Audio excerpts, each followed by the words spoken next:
It's Friday, it's 12:15 and this is Politics UK.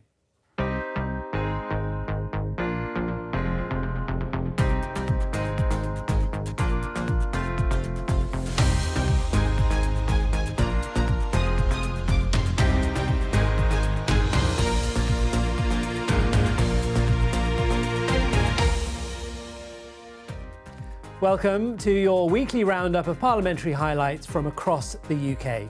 I'll be joined by colleagues in Edinburgh and Cardiff, and here in Westminster by our parliamentary correspondent, Susan Hume.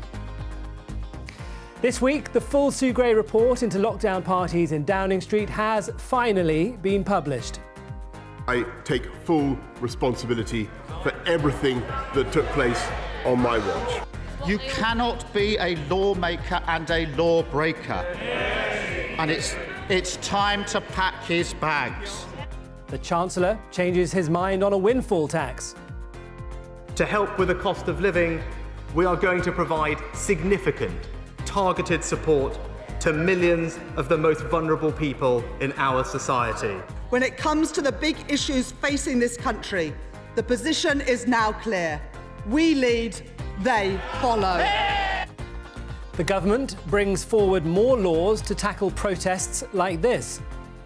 These measures go further than Vladimir Putin's laws on assembly. These measures are not about clamping down on free speech, let me just be very clear about that, but to protect the public from serious disruption of their daily lives. And why has the Welsh Government bought this music festival a £4 million farm? Green Man Festival can secure £4.25 million worth of government support with no business plan. We are working with a company that the Welsh Government has known and worked alongside over an extended period of time.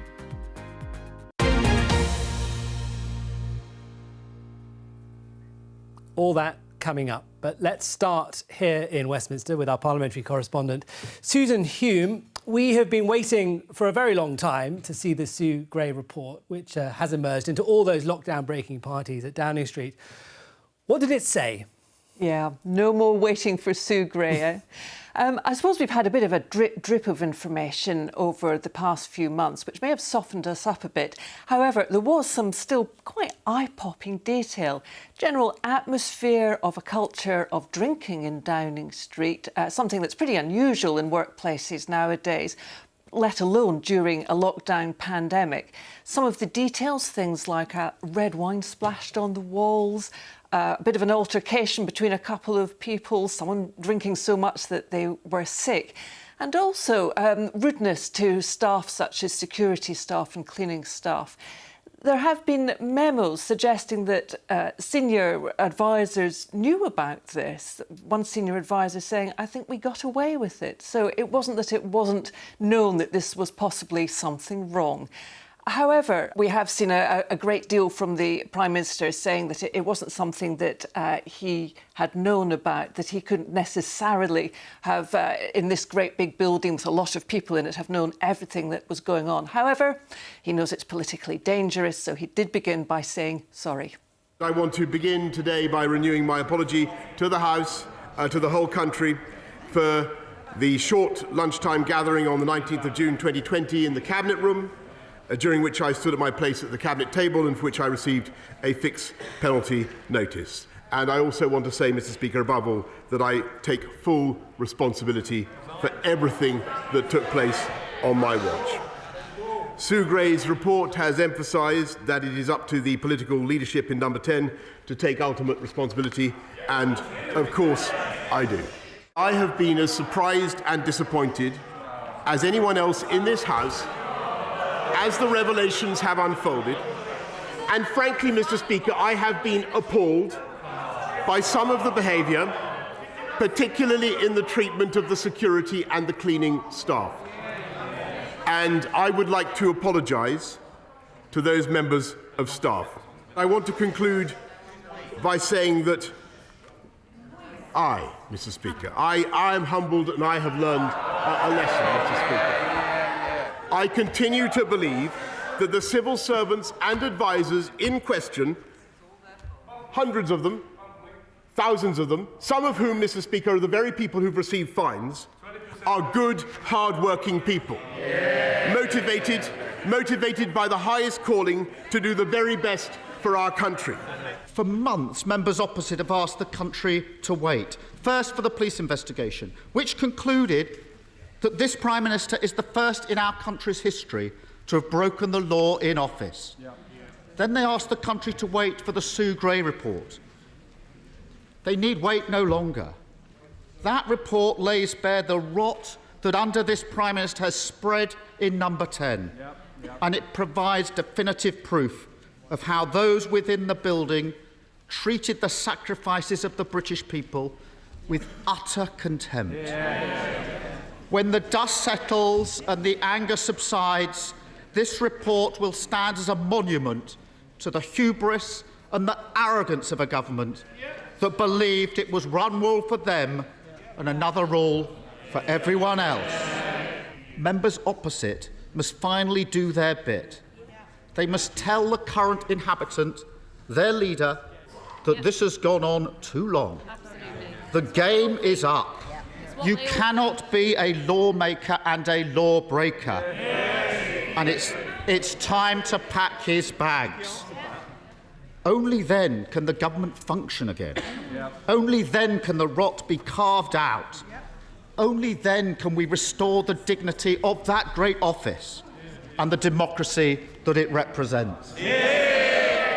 My right honourable friend has been asked many times about specific incidents, specific events that Sue Gray has outlined. Has he on any occasion come to this House in response to specific questions about specific events and deliberately lied to us? No, Mr. Speaker, for the reason I have given, that at the time that I spoke to this House, I believe that what I was doing was to attend work events, and with the exception of the event in the Cabinet room, that is a view that has been vindicated by the investigation. Truthfulness, honesty and transparency do not enter his vocabulary. It is just not part of his way of being, and it speaks for the type of man that he is. Credibility, truth, morality all matter, and the Prime Minister has been found lacking time and time again, and he can shake his head, but that's the reality, Prime Minister. Mr. Speaker, I'm being heckled by my own people. If we cannot work out what we're going to do, then the broad church of the Conservative Party will lose the next general election. But my question to the Prime Minister is very clear on the question of leadership. Can he think of any other Prime Minister who would have allowed such a culture of indiscipline to take place under their watch? And if it did, would they not have resigned? Mr. Speaker, I think to answer the question that he put to all of us on these benches, I think the answer is overwhelmingly and emphatically yes, we are going to go on and win the next general election, because we're going to get on with the job, Mr. Speaker. The Prime Minister says he's sorry, but he's only sorry he got caught. He didn't care then, as he parted during lockdown, when people couldn't see their dying loved ones. He didn't care last year when he insisted that no rules had been broken. And he doesn't care now when families across our country are struggling to heat their homes, fill their cars and put food on the table, with a cost of living crisis that has only deepened while the Prime Minister has been scrambling to save his own skin. One of the things I was very troubled by was the language that was used towards the custodian. Would the Prime Minister join with me now, and I'm sure the whole House would agree, the level of respect and gratitude that we have to every single cleaner and worker and all the people in the tea room that work in this place? Thank you, sir. I thank her very, very much, and I agree very much with what she has just said, and I think that as I said in my opening statement, Mr. Speaker, I think the behaviour towards any rudeness towards a member of staff is absolutely inexcusable, and I want whoever was responsible to apologise. The focus of our government must be laser-like in tackling the cost of living crisis that has come about as a result of the COVID pandemic and Ukraine, and that this is the concern over and above everything else of my constituents. I agree completely with what she has just said, and that's why we're going to get on with the job. In this farce of a parliamentary system, it's now all down to Tory MPs, and there are not many left here, for them to grow a backbone and oust this moral vacuum of a Prime Minister. Will he spare them the trouble and resign? A flavour there of how Sue Gray's report was received in the House of Commons. Susan, we've had the report, but it's not the end of the story, is it? Because a parliamentary committee is going to be investigating this further. Yeah, the Commons voted a few weeks ago for this new inquiry. This one will be into whether the Prime Minister knowingly misled Parliament, saying that there had been no rule breaking in Downing Street. It's not got underway yet, so the whole thing's not quite over yet. Thanks, Susan. We'll talk again in a little bit. But next, let's find out what is happening in the Scottish Parliament now. Our reporter, Jenny Davidson, is at Holyrood. Jenny, we talked on the programme last week about significant cuts to train services in Scotland, and the Labour leader, Anas Sarwar, wanted to focus on that at First Minister's questions, didn't he? That's right. Well, the cuts to train services went ahead as expected on Monday this week. This is due to a pay dispute with the Train Drivers Union. ASLEF and many drivers are opting not to work overtime or work on rest days, and it's particularly affecting train services in the evening, which obviously has a knock-on effect on people wanting to go out, and businesses that rely on people wanting to go out in the evening, such as theatres, pubs, restaurants, but also those commuting who work shifts. Now, Scottish Labour leader Anas Sarwar mentioned one case of a lady having to pay £20 for a taxi to get home from work due to having no other transport options, and he questioned the lack of rail replacement buses. I WhatsApped the ScotRail business account this morning to ask about how many replacement bus services they had. And the answer, hi there, no, there isn't any. There isn't any replacement services across the country. In the middle of a cost of living and climate crisis, this SNP Green government are leaving people stranded with no public transport and asking them to use gas-guzzling vehicles instead. What this failure means in practice is tens of thousands of people struggling to get to and from work, more people out of pocket and made poorer, millions lost for local businesses, and the industries that suffered so much during COVID taking another hit. While this Deputy First Minister and his colleagues have 28 chauffeur-driven cars, costing over £1 million to get them to and from their work, this SNP Green government is cutting 1,000 rail services a day, offering no replacement bus services and forcing people to work hours just to pay for a taxi home. What this government is doing is providing practical help to people with the cost of living. So, for example, the Scottish Government... So help your constituents. For example, the Scottish Government has doubled the child payment in Scotland to £20 per week. It will go up to £25 per week, and none of that support is available in any other part of the United Kingdom, including in Labour-run Wales. And as I mentioned last week, the Scottish Government under particular pressure to get this resolved because they took ScotRail into public ownership just a few weeks ago, and Transport Minister Jenny Go-Ruth was tackled particularly about major events in a committee earlier this week. Questions about people needing to get to next week's Scotland-Ukraine football match, the Golf Open in St Andrews, and then the Edinburgh Festivals later in the year, should the dispute last that long. And Jenny, another issue we've heard a lot about has been two ferries that the Scottish Government paid for and which are delayed and over budget. A committee's been looking into this. What's that going to involve?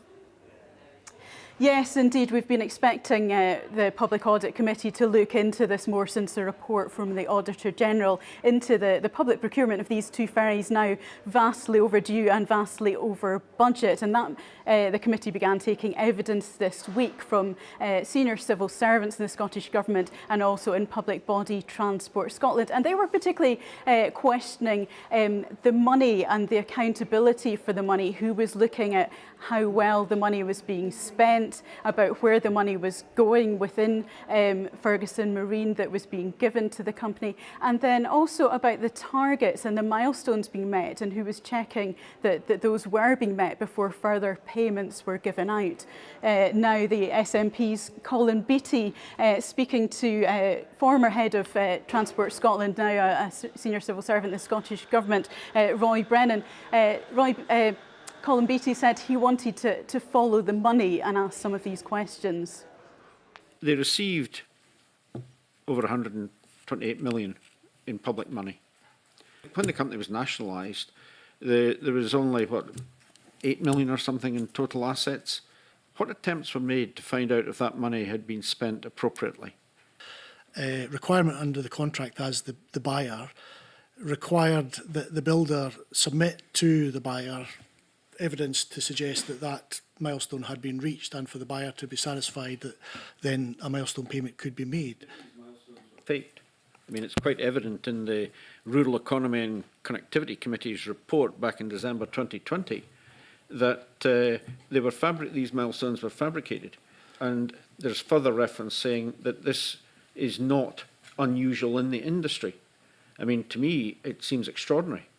But you can't get away from the fact that the BIMCO new build contract is a fairly standard shipbuilding contract. A quarter of the money put up front to enable them to purchase materials?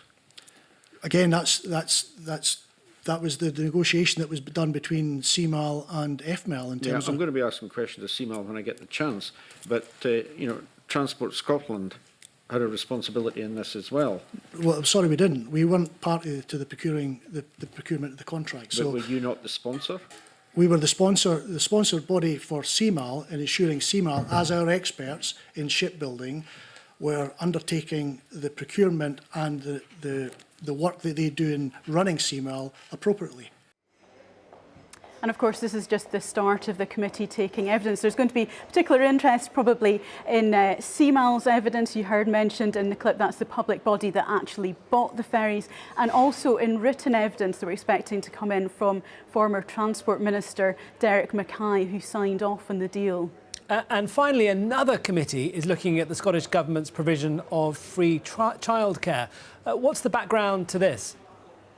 Yes, well, in August last year, the number of free childcare hours for 3- and 4-year-olds and some 2-year-olds expanded to over 1,100 hours a year.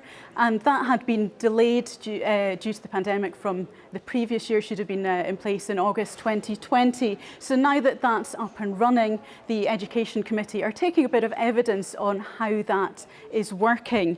Now, there are a number of aims around expanding the free childcare hours. You know, part of it was allowing parents to go out to work, the aim of lifting some families out of poverty, but also lifting educational attainment, getting children more ready for school, and reducing the attainment gap between richer and poorer children. And the committee questioning how that was being measured, whether the main aim was childcare or whether it was education, and who was going to tell whether the outcomes were actually being met.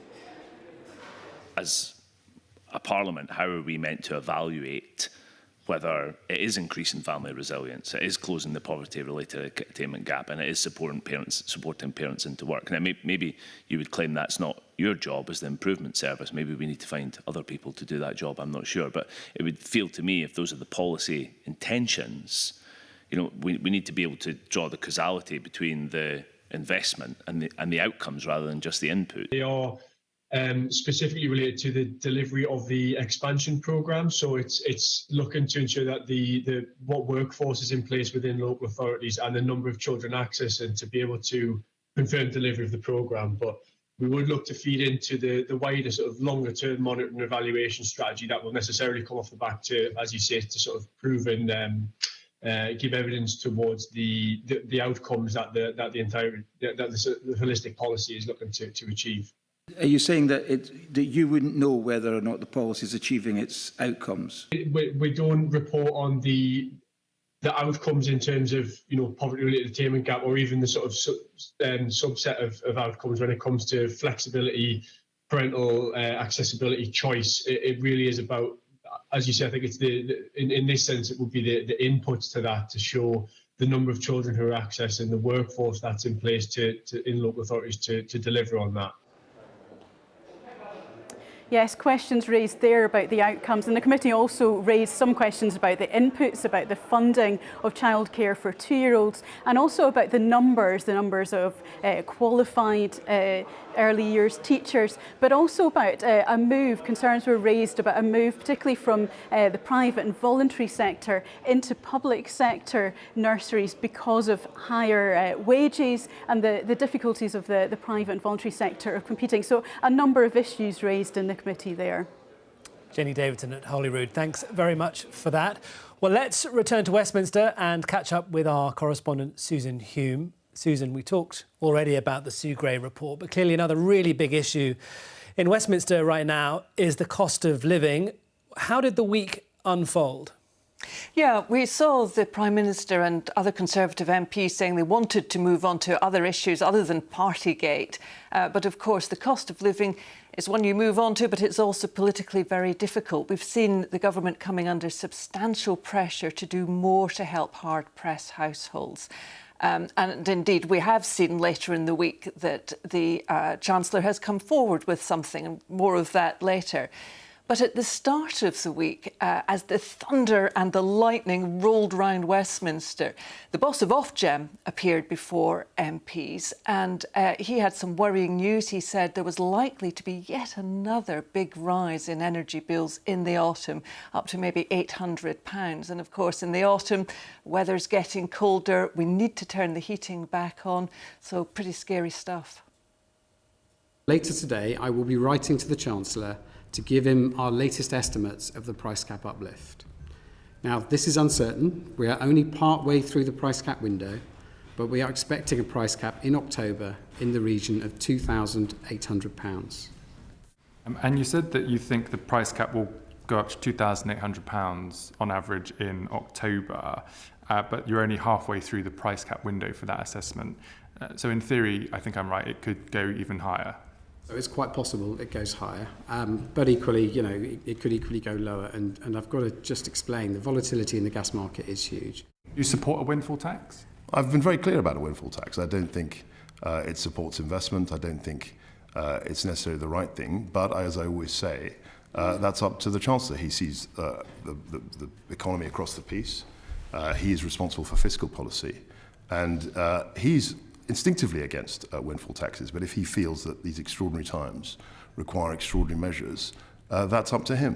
You'll know, Secretary of State, that in business, keeping on a chief executive who hasn't done what he or she should have done in the past, to look at things that he says or she says they want to do now, isn't always the right answer. So does the chief executive of Ofgem have your full confidence given the mistakes that he's made? So I speak to Jonathan Braley very, very frequently. He came into his office, I think, just at the end of 2019. And he's lived through the COVID period as CEO. He's lived through this huge gas price spike. I'm not sure whether that's commentary on what I'm saying. But, and he's also lived through this Ukraine crisis. And what he's done is that he's spoken very effectively to government and also to the industry. And I think he's done a very good job. Susan, has there ever been a clap of thunder during a select committee hearing like that before? But we saw the business secretary there say that the Chancellor is instinctively against a windfall tax. But that is a position that has evolved during the week, hasn't it? Yes, it has. I mean, the windfall tax, just to remind everyone, that would be a tax on the excess profits that energy producers are making because of this very high global price of energy. And that could be used, the idea is, to help people out with their household bills. It's something that the opposition parties have been calling for months, really. But the government, as we were hearing there from Kwasi Kwarteng, have been kind of reluctant. However, just before Prime Minister's questions, it became more and more certain, the rumours were swirling around that they really would come out with something along those lines themselves. And at Prime Minister's question time, Keir Starmer was he hinted that he was a little bit suspicious of why that U-turn was going to come out now, just as the Sue Gray report into lockdown parties was also coming out. Was it a bit of a distraction, was the suggestion? Whilst he dithered and delayed, households across the country suffered when they didn't need to. Exactly. What is it about the Sue Gray report that first attracted him to a U-turn this week? Mr. Speaker, there is no surprise about Labour's lust. There's no surprise about Labour's lust to put up taxes. There's nothing original about his thought. They get off on it. They absolutely love to confiscate other people's assets. What we prefer to do, Mr. Speaker, is make sure that we have the measures that are in place to drive investment in our country and drive jobs. With inflation already climbing, he said that he understood people were concerned about it and the government was ready to act. Since then, inflation has risen to a 40-year high, the highest rate of any G7 country. If the government was so ready to act 6 months ago, why hasn't it? But, Mr. Speaker, the government has acted, and my right honourable friend, the Chancellor, continues to act. This is the government that we not only put in the living wage, Mr. Speaker, it was a Conservative institution, but we've now raised it by a record amount. We've raised it by £1,000, Mr. Speaker, a record amount. We've helped families on universal credit have another £1,000, Mr. Speaker. Thanks to the measures, the £9.1 billion we've already put in to support people's costs of heating. We're abating the costs of fuel for people up and down the country. And of course, we're going to do more, Mr. Speaker. We're going to put our arms around the people of this country, just as we did throughout the COVID pandemic. Britain is set to have the lowest growth of any major country except Russia. Despite our brilliant businesses and all we have to offer, why has his government inflicted on Britain the twin-headed hydra of the highest inflation and the lowest growth? Mr. Speaker, he loves running this country down. We care about the working people of this country, making sure we have a high-wage, high-skill, high-employment economy, and that's what we're delivering. And then on Thursday, the Chancellor did come to the House of Commons to announce a windfall tax to help fund support for people struggling with the cost of living. What did he say? Yeah, Thursday was a day when I think a lot of MPs thought they were going off on a week-long recess with nothing more scheduled than quite a gentle debate about the Queen's Jubilee. And probably a few of them had to change their travel plans and stay in Westminster instead because, of course, you know, a really big day politically with the Chancellor coming along with this package of measures. £15 billion, pretty significant stuff. The idea to help 8 million of the poorest people, of pensioners, of disabled people, but also help for everyone as well. There had been plans to have a £200 rebate off bills this autumn for everyone. That's going up to £400 and it won't need to be paid back. It used to be a loan, now it won't need to be paid back. As we support people more, we need to think about the fairest way to fund as much of that cost as possible. The oil and gas sector is making extraordinary profits, not as the result of recent changes to risk-taking or innovation or efficiency, but as the result of surging global commodity prices, driven in part by Russia's war. And for that reason, I am sympathetic to the argument to tax those profits fairly. We will introduce a temporary targeted energy profits levy, but we have built into the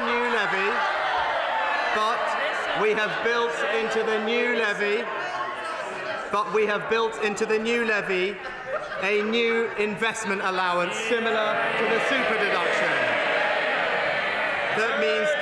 That means companies will have a new and significant incentive to reinvest their profits. The new levy will be charged on profits of oil and gas companies at a rate of 25%. It will be temporary, and when oil and gas prices return to historically more normal levels, the levy will be phased out with a sunset clause written into the legislation.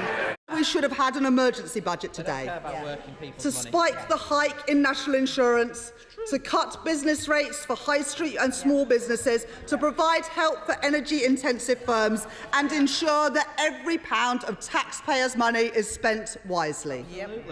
This government is out of ideas, out of touch and out of time. When it comes to the big issues facing this country, the position is now clear. We lead, they follow.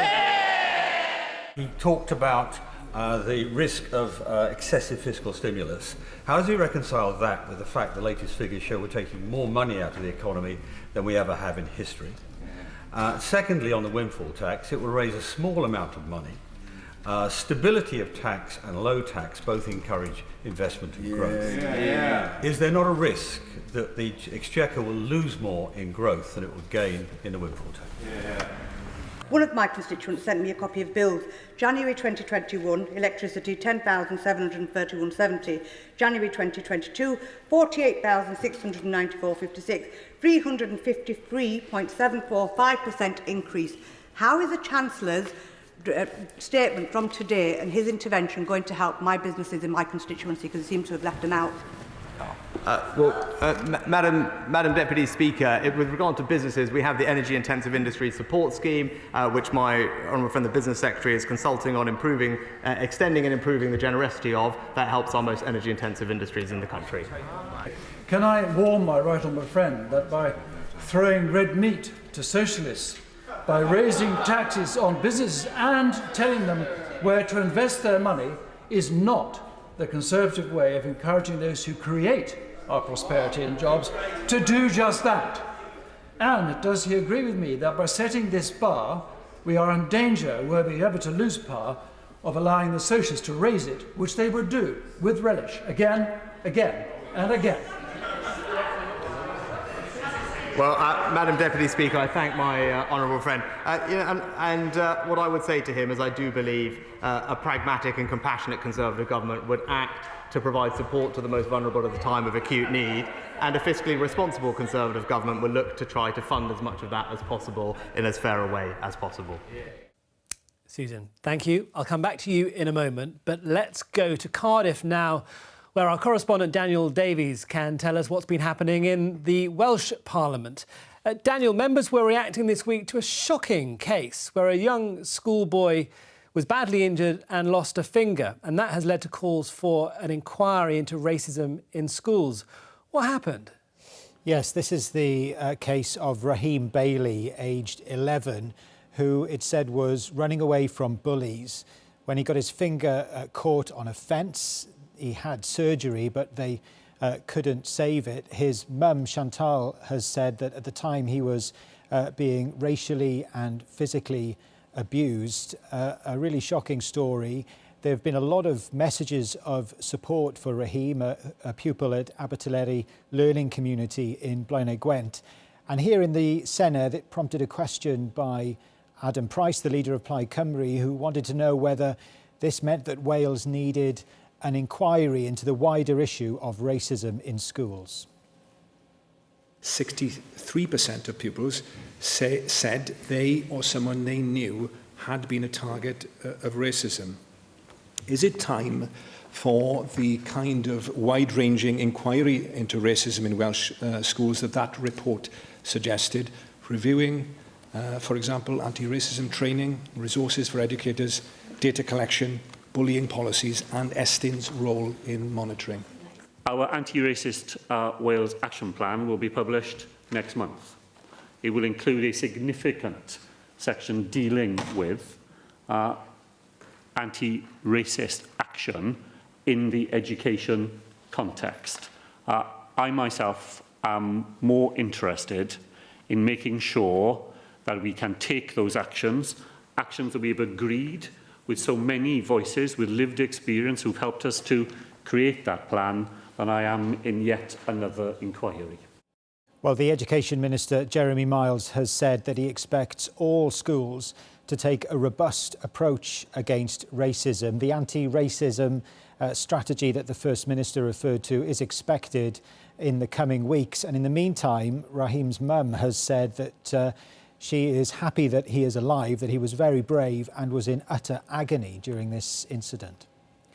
And Daniel, the Welsh Government has also drawn up plans for devolution of the criminal justice system, which would be a very significant constitutional change. What's the thinking behind that?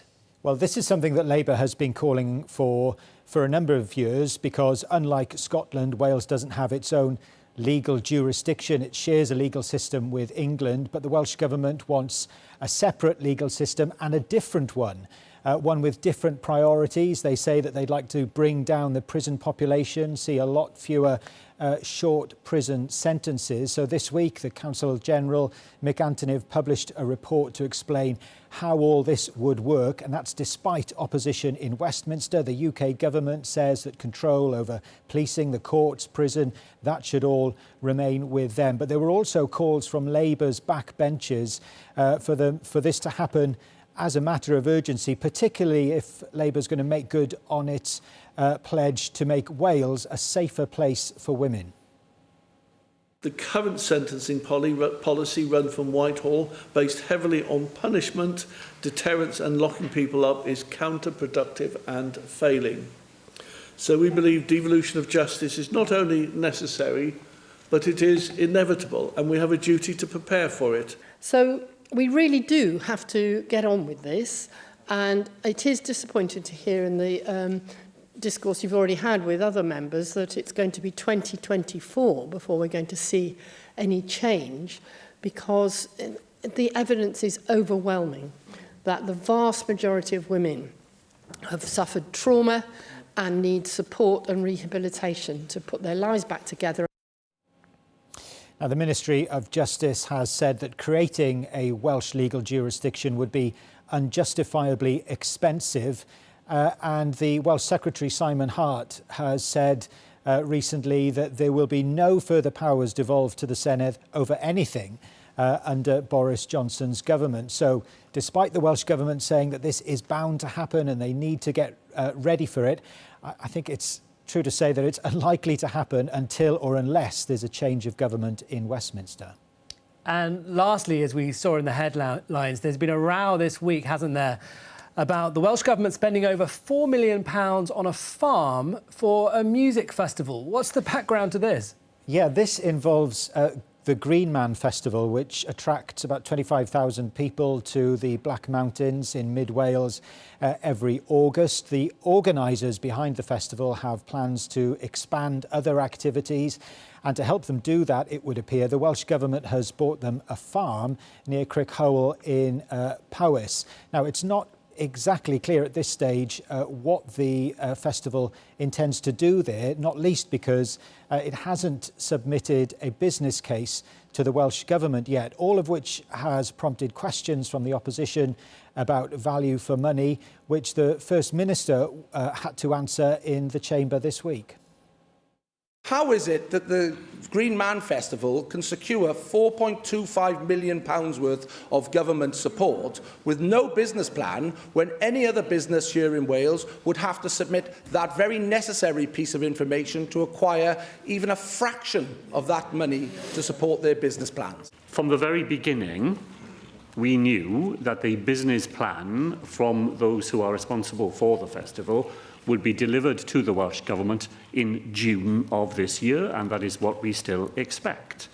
We are working, Llywydd, with a trusted partner.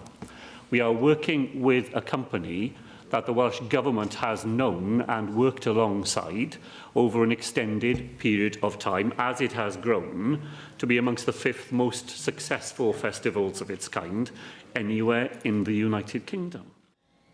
Now, Green Man has said it won't move its main festival to this site. It's too early to say what exactly they would do with Gileston Farm near Crickhowell. In the meantime, the previous occupiers are still there growing crops and running holiday accommodation. And the First Minister went on to say that as a result of this, the Welsh Government now owns an asset which is worth more than the £4.25 million that they paid. Nevertheless, the questions go on, and there's some talk here amongst Senedd members that the auditors should take a look at the Welsh Government's decision-making here.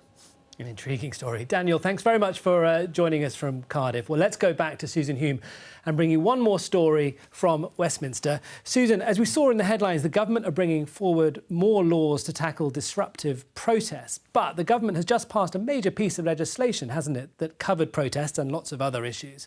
So why do they want another one? Well, most of that package is indeed law now. That's things like stopping protests that are too noisy. But there was one bit of that package that they didn't manage to get into law because the House of Lords stopped it, actually. And that was making it a crime to lock yourself to a bridge or a train or glue yourself to a motorway, something we've seen some environmental groups doing. So the Home Secretary is having another go. She's brought another bill in to make locking on a crime. And it would also give the police the power to stop people who are in the vicinity of a demo and search them to find out if they had any, say, glue or padlocks about their person that they might be planning to use to do this. Opposition MPs have said it's heavy-handed. It's the sort of thing you'd see in Russia. But the Home Secretary says it's needed and it's popular with Conservative MPs. Recently, Madam Deputy Speaker, we've seen a rise in criminal, disruptive and self-defeating tactics from a supremely selfish minority. Their actions divert police resources away from communities where they are needed the most, needed to prevent serious violence and neighbourhood crime. And we are seeing parts of the country grind to a halt. Transport networks have been halted, printing presses have been blocked, and fuel supplies, Madam Deputy Speaker, have been disrupted. People have been unable to get to work and go about their lives free from harassment. And shamefully, they've even been prevented from getting to hospital. This is reprehensible behaviour, Madam Deputy Speaker, and I will not tolerate it. But is she aware that there is a direct comparison between the Russian law on assemblies passed by Putin and the measures that she's proposing? They can chunter from the benches opposite, but these measures go further than Vladimir Putin's laws on assembly. Is she not slightly embarrassed and uncomfortable at that comparison? These measures, Madam Deputy Speaker, are not about clamping down on free speech. Let me just be very clear about that. But to protect the public from serious disruption of their daily lives caused by harmful protests, if I may say so. This is the first of the government's Queen's Speech bills this session. This is the one that they have chosen to give pride of place. And what is it on? Not action to deal with the cost of living, even though inflation is hitting the highest level for decades, and when millions of people are going without food to get by. Nor is it action to deal with the crisis facing victims of crime. There's no victims bill, even though 1.3 million victims of crime are losing confidence in the criminal justice system and dropped out last year, even though crime is rising and prosecutions are falling. The problem with this bill, Madam Deputy Speaker, is that it doesn't, in fact, respect the principles. It doesn't respect the principles of defending historic freedoms to protest, but nor does it actually come forward with sensible measures that can safeguard our national infrastructure. We cannot overlook the real concerns of thousands of ordinary people who are disrupted by demonstrations that go well beyond what is necessary. Protesters use tactics using lock-on devices are not just inconvenient for many, they can have real-life consequences.